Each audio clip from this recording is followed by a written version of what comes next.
In today's video, I'm going to teach you how to use the ElevenLabs API key. If you find this useful, consider subscribing and liking the video. Let's jump right into it.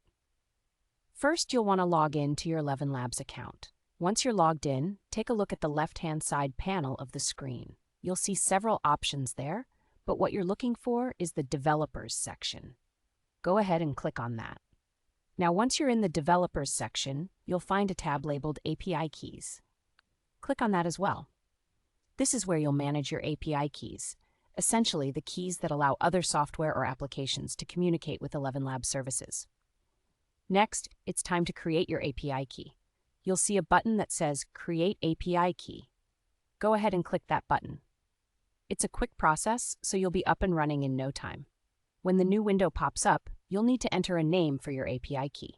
It's best to choose a name that is recognizable and makes sense to you. This will help you stay organized, especially if you plan on creating multiple keys in the future. In the same window, you'll also have the option to specify which tools or applications should have access to this key. This is an important step as it helps you manage permissions and access effectively. After you've named your key and selected the appropriate permissions, you can go ahead and click the Create button. Congratulations, you've just generated your API key. However, here's an essential tip. You need to copy the full API key immediately. ElevenLabs only displays it in its entirety once, so if you leave this page without copying it, you won't be able to retrieve it later. Take a moment to paste it into a secure document or a password manager for safekeeping. It's really important to keep it private. Now that you have your API key safely copied, the next step is integrating it with the software or application you want to connect with ElevenLabs. Depending on the platform you're using, this could vary slightly. Usually, there will be an option or section within the app settings for API keys.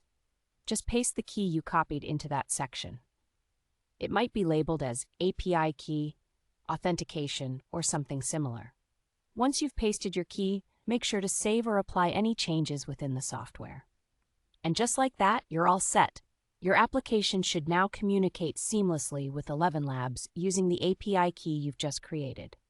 Remember, taking the time to regularly review and manage your API keys is an excellent practice for keeping your integrations secure.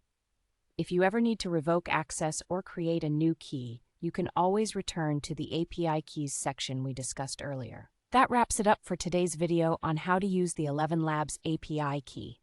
I hope you found this tutorial helpful. If you did, please do me a favor and like this video, and don't forget to subscribe for more content like this. Thanks for watching, and I'll see you